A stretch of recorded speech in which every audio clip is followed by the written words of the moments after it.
போனோமா வந்தோமா போற இடமெல்லாம் நம்ம பேரை சொல்லணும் அடிச்சு. நல்லா இருக்கீங்களாம்மா? வீட்டு பிள்ளைய வந்திருக்க, எனக்கு ஒரு வாய்ப்பு கொடுங்க.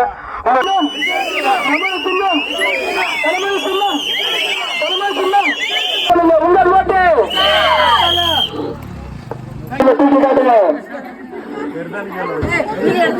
வருங்கால சட்டமன்றமே தலைவர் வந்து என்ன சொல்லிருக்காருமா, குடும்பத்துல வருவது கவர்மெண்ட் வேலை தேவையம்மா. இவங்களை வந்து இந்த 2 பேரும் வந்து நம்ம யார் நல்லா பண்றவங்க இல்ல, புரியுதா?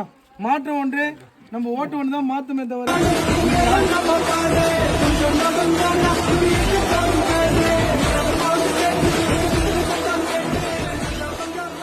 குழந்தைகள் பாதுகாப்பு உரிமை செய்ய, பெண்களுக்கு எதிரான குற்றங்களை தடுக்க மாநிலம் முழுவதும் பாடிக்கைகள் அடைந்து